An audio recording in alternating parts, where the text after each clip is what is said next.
Boa noite, pessoal. É um prazer estar aqui com vocês nas nossas segundas-feiras do Retina Instituto. Hoje teremos apenas dois protocolos, porque todo mundo aí, a maioria veio do Congresso, todo mundo recheado de informações novas. Então, hoje, para não cansar muito ninguém, a gente decidiu por dois protocolos. Hoje a gente tem o protocolo M, que vai ser apresentado pela doutora Caroline, nosso F1, e o protocolo R pelo nosso outro F1, doutor Lucas Brandão. Então vai ser uma coisa bem tranquila, rápida, para todo mundo aproveitar da melhor maneira, tá? E mais uma informação: nós teremos o nosso curso presencial do Retina Instituto de Propedêutica Básica, totalmente gratuito, que será realizado no dia 17 de maio, pela manhã, de forma presencial.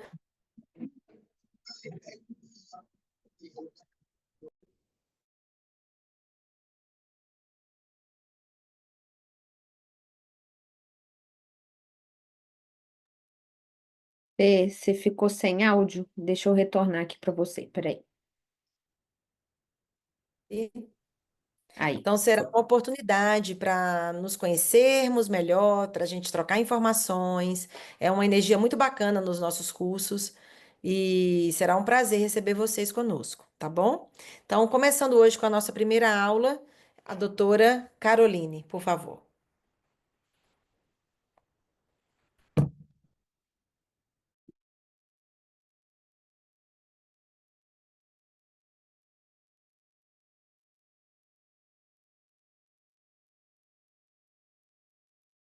Tá aparecendo tudo certinho aí?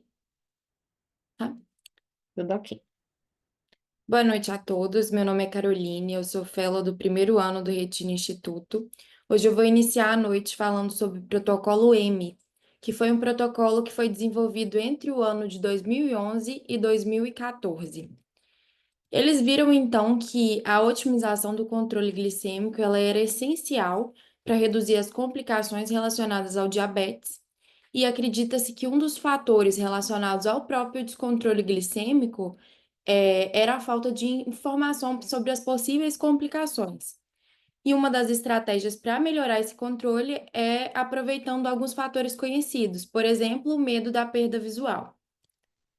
Então, eles tinham como objetivo determinar se a medição da hemoglobina glicada e as avaliações personalizadas do risco de complicação do diabetes durante as consultas oftalmológicas de retina, se elas melhoravam o controle glicêmico. O desenho do estudo, então, foi um ensaio clínico randomizado, multicêntrico, foi realizado em consultórios de 42 locais dos Estados Unidos, e os investigadores eles foram aleatoriamente designados para avaliação e educação aprimorada sobre o diabetes. O acompanhamento ele foi planejado para ocorrer durante 2 anos, com o desfecho primário sendo avaliado após um ano. Porém, com base nos resultados de um ano, o estudo ele foi encerrado antes do acompanhamento planejado. Os participantes eles tinham que ter idade maior ou igual a 18 anos, já com diagnóstico de diabetes tipo 1 ou tipo 2, e eles teriam que estar dispostos a realizar um acompanhamento oftalmológico pelo menos anual. Como critério de exclusão, eles excluíram, né, os pacientes que tinham hemoglobina glicada menor que 7,5 nos últimos 6 meses, devido ao menor espaço para melhora, né, dos valores, um histórico de panfotocoagulação completa e o início do tratamento com insulina nos últimos 3 meses antes da inscrição. Além disso, os pacientes que tinham acuidade visual, uma perda, né, uma redução da acuidade visual total em ambos os olhos, e os que tinham uma doença renal significativa. E aí eles dividiram os pacientes entre dois grupos. O primeiro com atendimento usual, que foram os pacientes que realizariam consultas oftalmológicas anuais. Esses pacientes eles não receberam nenhuma orientação adicional sobre o diabetes, além do atendimento padrão já realizado. E o outro grupo foi o grupo da intervenção, que foi um grupo que recebeu intervenção em cada visita de acompanhamento. Além disso, as consultas eram realizadas no período máximo de uma vez a cada 12 semanas, e o período mínimo era de 3 meses. Como as medidas de intervenção que a gente citou anteriormente, essas medidas eram uma medição no próprio local da consulta da hemoglobina glicada, da pressão arterial, e eles meio que eles estratificaram, né, o grau da retinopatia diabética que o paciente apresentava. Além disso, o paciente ele recebia uma estimativa individualizada do risco da progressão da retinopatia, recebia também uma comparação e uma revisão dos achados clínicos do que era passado e o que foi encontrado atual. Era enviado, né? Ele recebia um e-mail com as instruções para acessar os resultados dessas avaliações. E esses participantes, eles deveriam dar um feedback sobre o que eles compreenderam a respeito da doença deles. O desenho do estudo, então, foi um estudo projetado para avaliar os participantes do grupo, de intervenção em comparação com um grupo de controle dentro de duas coortes separadas. E o desfecho primário avaliado foi a mudança média na hemoglobina glicada do início do estudo até um ano. Então, por fim, vamos aos resultados agora. Eles viram que no acompanhamento mais frequente do que o anual, participaram 502 participantes no grupo controle e 488 pessoas no grupo de intervenção. Já no acompanhamento anual, tiveram 368 pessoas no grupo controle e 388 no grupo da intervenção. Em relação ao grupo das visitas mais frequentes, quando avaliava, né, a mudança média da hemoglobina glicada após um ano, eles obtiveram como resultado o valor de menos 0,1%, que correspondia ao desvio padrão de 1,5% no grupo controle e menos 0,3%, só está tampando o desvio padrão aqui. Você sabe, Giovana, 1,4. mas como que eu tiro o negocinho do lado? Aquela parte no cantinho, você vai tentar arrastar o dos Ah, participantes. agora foi. Beleza. Aí, Voltando. Menos deu? 0,3, deu. Menos 0,3%, que correspondia ao desvio padrão de 1,4% no grupo da intervenção. Já no grupo das visitas anuais, também avaliando a mudança média na hemoglobina glicada após um ano, eles obtiveram como resultado 0%, que correspondia ao desvio padrão de 1,1% no no grupo controle. Além disso, o valor de menos 0,1%, que correspondia também ao desvio padrão de 1,6% no grupo da intervenção. Então, diante desses resultados, eles avaliaram, né, que a avaliação individualizada no grupo das visitas mais frequentes, ela não alterou o controle glicêmico entre os participantes com diabetes quando foi comparado ao cuidado habitual. Esses resultados, eles mostram para a gente, né, a dificuldade de mudar o comportamento e os paradigmas de tratamento por meio da educação do participante, mesmo quando os pacientes são motivados pelo medo de possíveis complicações, tanto oculares quanto renais futuras. Então, como conclusões do estudo, eles viram que a maioria das pessoas com diabetes, elas não alcançam a otimização do controle glicêmico a longo prazo. E a adição da educação personalizada e avaliação do risco durante as consultas oftalmológicas nos exames de retina, conforme foi fornecido nesse estudo, eles não teve um resultado de melhoria na hemoglobina glicada em comparação com o atendimento usual durante um ano. Esses dados, eles mostram para a gente que a otimização do controle glicêmico, ela continua sendo um grande desafio, né? E exige intervenções adicionais, além das que foram empregadas nesse estudo. E eles pensaram em algumas alternativas possíveis, que seria talvez uma imagem retiniana personalizada, mostrar, né, imagens para os pacientes de complicações diabéticas graves, expor indivíduos que já vivenciaram complicações debilitantes, talvez uma interação educacional com o próprio paciente de forma mais frequente e ter uma comunicação adicional com a atenção primária, para juntos conseguirem um controle glicêmico melhor. Por fim, o estudo ele evidencia, né, um grande desafio e uma necessidade crítica de abordagens adicionais para o controle do diabetes. E nós, né, como oftalmologistas, a gente deve continuar os esforços para maximizar a educação, a avaliação, o controle sistêmico e o tratamento das complicações para os pacientes com diabetes. Maravilha, Carol, muito bom. Agora vou fazer um adendo aqui. Imagina, esse estudo foi de 2011 a 2014, certo? Certo. Naquele tempo, a gente não tinha as mídias sociais como temos hoje, o poder das mídias, né? De Instagram, de Facebook, principalmente Instagram, TikTok, né, para os mais jovens. Então, assim, eu acho que o paciente de hoje, se esse estudo, esse protocolo M fosse feito hoje, com o impacto midiático que a gente tem, eu acho que teria uma diferença entre o grupo da atenção mais frequente, né, do que o outro grupo meio que controle. Eu acho que a gente poderia ver uma diferença na glicada entre esses dois grupos se fosse feito isso hoje, tá? Assim, posso estar errada, né, a gente não vai saber essa resposta, mas eu acredito que pela mídia que temos hoje, cada vez mais a gente aprende pela dor. E hoje, gente, quantos de nós aqui a gente não fica mais sensibilizado com a notícia ruim? Concordam comigo? Tipo assim, se você vê duas notícias no dia, uma de que caiu um avião e outra de que uma pessoa casou, tá feliz da vida. A do impacto negativo da queda do avião vai ser muito mais forte do que a outra. Então, seria um exemplo hoje, se a gente fizesse um protocolo desse hoje, da gente mostrar, como você colocou nos resultados aí nas conclusões, na verdade, que se a gente fornecer hoje subsídios que mostrem uma realidade bem negativa de como esse paciente possa evoluir, eu acho que esse paciente aprende na dor. Entendeu? Então, isso é uma coisa que poderia ser feita. E esse protocolo M, ele fala aí do principal dele é o controle glicêmico. A gente teve um outro protocolo no passado, anos atrás, que nos falou sobre o controle glicêmico, que foi o KPDS, ok? Que foi um estudo multicêntrico grande que mostrou que o controle glicêmico ele leva a menores complicações aí da retinopatia diabética. Então, esse protocolo M, claro que ele não está demonstrando isso, né, desse controle da hemoglobina glicada.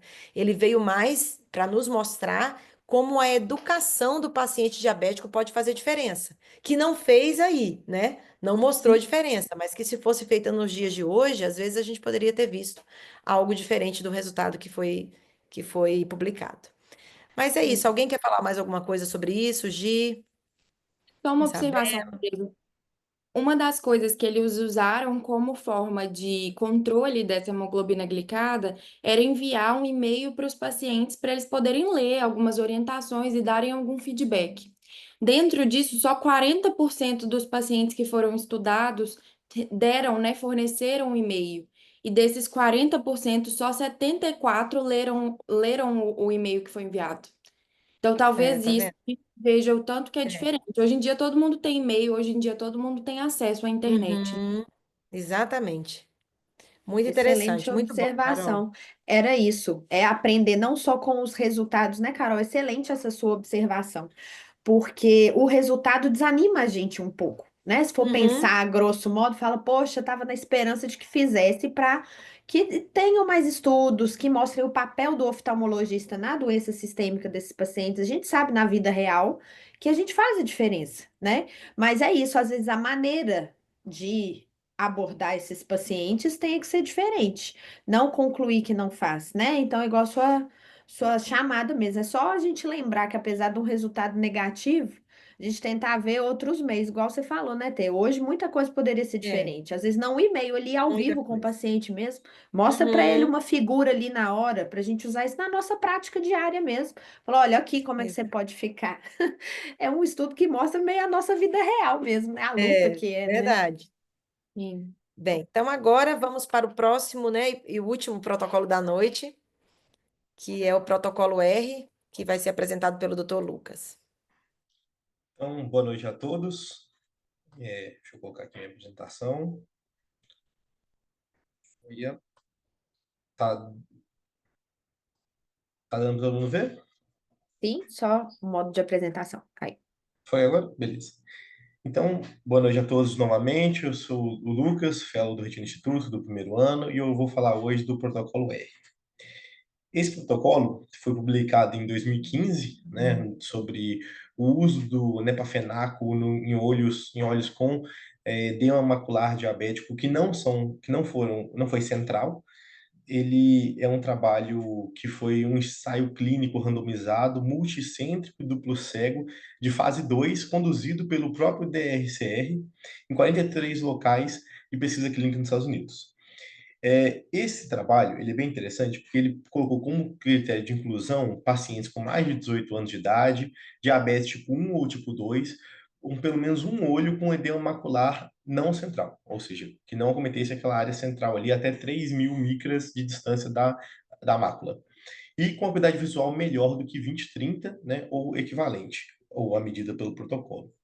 Foram excluídos os pacientes que usavam esteroides sistêmicos, já tinham feito uso de anti-VEGF, uso de AINES sistêmicos, que poderia também ser um fator de confusão, doenças autoimunes que poderiam levar a alguma lesão na córnea, panfotocoagulação ou laser macular. Então, esse trabalho objetivou a análise desses pacientes, apenas um olho, apesar do paciente ter o critério para os dois olhos, foi selecionado um olho aleatoriamente para participar do trabalho, fazendo a utilização do colírio, do nepafenaco 0,1%, por um ano, 3 vezes ao dia, em relação ao controle. Aqui eu trouxe só um pouquinho para explicar antes o que significa esse edema macular não central. Como é que eles escolheram esse tipo de paciente? Eles viram, a partir de. Não sei se dá para ver aqui a setinha, mas eles consideraram como espaçamento a partir de 2 dos 8 campos retinianos, né? Se a gente for olhar aqui, tem os valores, não sei se vocês estão vendo minha setinha, mas tem valores aqui para os cirros, né, das AIS e tem os espectralis também. E aqui eles colocaram os valores para homem e para mulheres, dos considerados aceitos para o trabalho.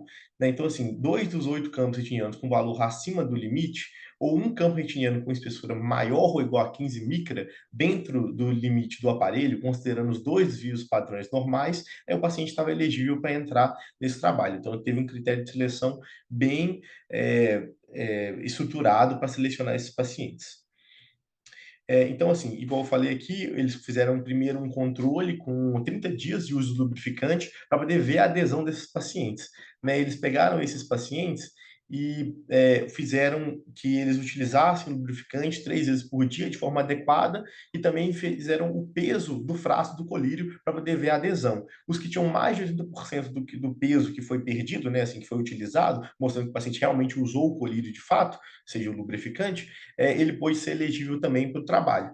Né? Então, assim, a gente viu aqui, e depois daí deu início ao próprio trabalho em si, que foi o Fenaco, 0,1%, e o controle. Então, a gente vê que no início eles tinham 169 pacientes, né, 44 não randomizados, né, que não entraram no critério daqueles fatores de exclusão que eu falei, e desses 125 foram randomizados, sendo que 61 foi para o grupo do Nepafenaco e 64 para o placebo. Desses do Nepafenaco, 7% saiu do trabalho, né? 3 foram excluídos, né? Saíram por conta própria, e um perdeu o follow-up. No final dos 12 meses, 93% concluiu o trabalho, a pesquisa clínica. E do placebo, 6% não concluiu, né? 2 perderam o follow-up e 2 saíram do trabalho. Sendo que no final dos 12 meses, 94% concluiu o trabalho, ou seja, 60 pacientes concluíram a pesquisa. Aqui eu trouxe uns dados interessantes, que é falando os indivíduos que foram selecionados para esse trabalho. A gente vê que no grupo do Nepafenaco, a média de idade foi 60 anos, do placebo foi 59, mais uma porcentagem maior de homens, né, no caso, uma porcentagem menor de mulheres nos outros grupos. A gente vê que foram mais brancos, né, selecionados.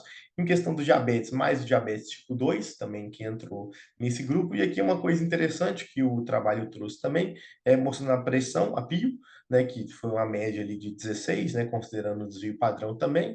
A maior parte eram fásicos, e em questão do diabetes, eles tinham a maioria um diabetes moderado, né, um diabetes, uma retinopatia diabética não proliferativa moderada. Foi isso que eles selecionaram. Então, isso é bem importante para a gente ter noção de qual tipo de paciente foi aplicado esse protocolo. Bom, agora vamos falar dos resultados. Depois que eles fizeram aplicar o grupo, os 30 dias de uso do lubrificante, deram as medicações aos pacientes, eles foram vistos no 0, que era o baseline, com 4 meses, 8 meses e 12 meses. A gente pode ver aqui pela interpretação dos gráficos, o grupo azul, né, essa linhazinha azul, é o grupo do Nepafenaco, e o grupo vermelho, o grupo do placebo.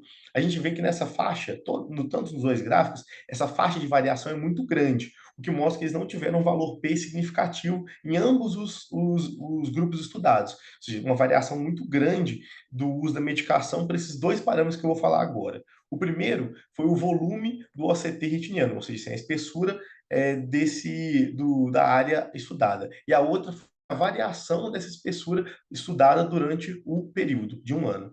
Né? Então, a gente vê aqui que nesse período aí, dos 12 meses, não houve uma variação muito grande dos valores, não estatisticamente significativa no acompanhamento, tanto no placebo quanto no controle. A gente vê que a variação nos 12 meses não teve significância estatística e nem a mudança da espessura, que é o que a gente pode ver aqui nos dois gráficos.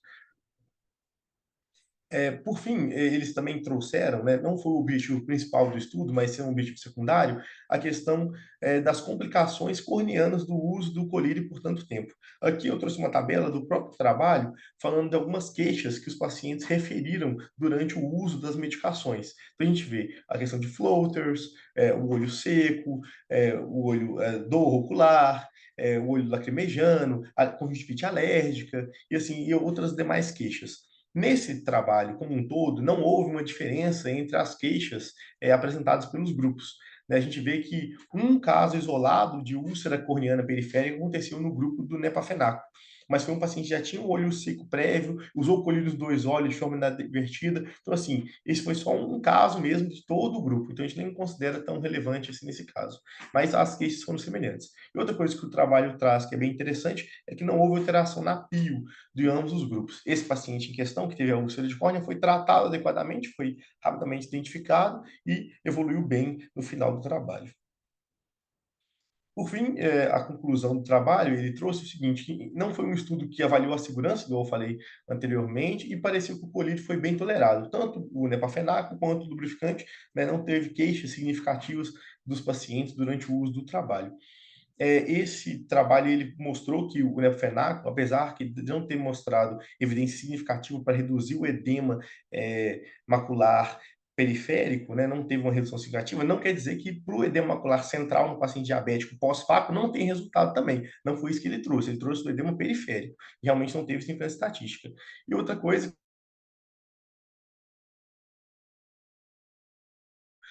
né, e não, ou acho que travou aqui, voltou, da pio ou da espessura macular. Isso. Alguma dúvida? Estou à disposição. Qualquer coisa vocês podem perguntar. Muito, Mas é um muito trabalho bom. bem interessante. Só travou no finalzinho, né, Giovana? Mas Acho que foi um problema na internet. Foi só um deu para pedacinho. entender. Bem, olha só, gente. O que que vocês acham? Imagina passar um colírio no protocolo R aí durante um ano, né, Lucas? Que passou, né, Pafenaco? Foi um ano de uso 3 vezes por dia. 3 vezes por dia. Imagina o que que a pesquisa não faz com alguém, né? Tentar de tudo aí para ter algum resultado, viu? Vocês viram que não mostrou meio que diferença. Por quê? Porque eles selecionaram pacientes com edema diabético não central. Aí fica aquela pergunta: será que se esse paciente tivesse feito grupos diferentes, um com edema não central e outro com edema central, será que não haveria diferença? Eu creio que sim. Tanto que hoje em dia, tá vendo que tudo vem através de um protocolo?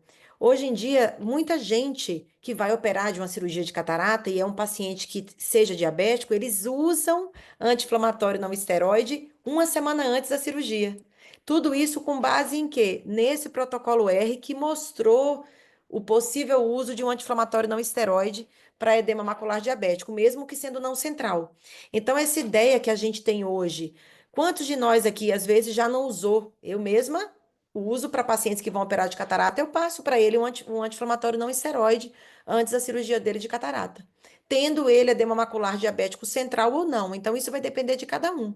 Tá? Então, assim, isso aí tudo veio de ideias de onde? A gente não faz no achismo. Veio desses protocolos aí do DRCR-NET, como o protocolo R, que jogou a ideia no ventilador, né, dos anti-inflamatórios não esteroides para o edema macular diabético, seja ele central ou não central, né, como foi o caso do estudo.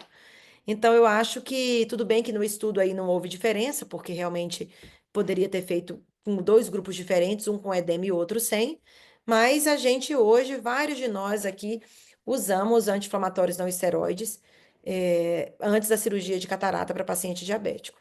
Então, eu queria saber aí da opinião de vocês, de vocês aí, Gi, eu acho, não sei se o Éder tá aqui, né? Tá ao vivo aqui também, então, Éder se tá alguém aí. quiser dar alguma opinião. Tem mais Belinha, cirurgiã também. Eu acho Olha o Éder também. Só aí. faz na Boa prática, né? noite. Próximo ano Ei, você vai, Éder. Éder. Você já está intimado e você já é membro. Você já deu Deu certo, tudo não deu certo, lá? viu? Deu tudo Não deu certo tudo lá. certo? Deu tudo É, certo. então. Saiu muito rápido, 2 dias já tinha resposta. Meu filho, TK ligou. É vibe TK, Obrigadão, gente, não Deus, tem legal. erro. Que bom que deu certo. Deu tudo certo. Mas você estava falando sobre o uso dos anti-inflamatórios, a importância deles realmente é muito grande na parte da cirurgia, no pré-operatório, sabe? Por exemplo, quando a gente vai fazer a cirurgia de faco, principalmente quando você usa o fento, a diferença é muito grande com o uso de anti-inflamatório um dia antes ou não. Porque tem casos que a pupila até fecha durante a cirurgia pelo femtosegundo, para você ter uma ideia, pelo laser, né? A reação inflamatória é muito menor, então o uso do anti-inflamatório não esteroide em pacientes, não só diabéticos, mas em pacientes não diabéticos também, a gente usa muito na cirurgia. E a resposta é muito grande. Eu, particularmente, não. Todos os pacientes que eu vou operar, eu uso anti-inflamatório não esteroides antes da cirurgia. Ah, bacana. E você geralmente passa uma semana antes? É tanto para vitrectomia quanto para faco? Como em todas as Sim, cirurgias que faz? sim, Ótimo. sim. Mas Ah, eu não bom começo saber. com uma semana antes, não. Eu começo um dia antes. Um dia, É. entendi. Eu já inicio também antibiótico antes. Eu faço protocolo com Antes. anti-inflamatório e com antibiótico. Maravilha, A bacana. reação inflamatória realmente é bem menor, né, Uhum, nesses pacientes. muito bom. E Tá vendo? Então, são principalmente essas a ideias pupila. aí. A pupila fecha. Uhum. Quando você não usa o anti-inflamatório, durante a cirurgia, a possibilidade da pupila fechar é muito maior. Pelo efeito inflamatório, né, que causa É ali. Isso isso. aí. Bacana. Mais algum comentário? Muito bom, hein, Lucas, o protocolo. Bacana Eu mesmo. achei bem interessante o protocolo e assim, eles trazem até uma discussão no final falando se poderia ter feito com outras doses do colírio também ou com outra posologia. Uhum. É que é uma coisa que a gente vê também até o anti-inflamatório, uma dose mais concentrada, usa uma vez por dia, né? Tem essa opção também. Uhum. Maravilha. Bem, gente, nos nossos avisos de hoje, eu já falei do curso, né, presencial para vocês, para fazerem inscrição, quem for aqui de Belo Horizonte, ou quem não for também, se quiser vir nos conhecer, será um prazer, tá? Estar aqui conosco numa manhã de sábado. E nossa próxima live vai ter um feriado daqui a 15 dias, geralmente elas são quinzenais, terá o feriado de 21 de abril, então a gente vai para o dia 28 de abril, tá? Com 4 protocolos dessa vez, tá bom? Então esperamos vocês, né, no dia 28 de abril, e quem sabe também no nosso curso em maio, que serão todos muito bem-vindos. E nós do Retina Instituto temos que fazer a inscrição, que as vagas estão acabando, né, Gi? Sim, Vamos fica a fazer. Eu dica, não fiz gente. ainda a minha. Não É, fiz ainda a minha, pe- mas eu fico lá, nem que seja em pé assim, eu fico, tá bom? Não, o pessoal já está se inscrevendo, então não se esqueça. Tá acabando mesmo. Então tá, gente. Ó, uma boa noite a todos. Bom descanso para todo mundo aí também, tá? Boa noite. Boa noite, Um pessoal. beijo. Parabéns, meninos, mais uma vez. Boa Boa Mais noite, uma noite, obrigado. vez. excelente. Obrigada. Boa noite. Tchau. Beijos. Beijos. Boa noite.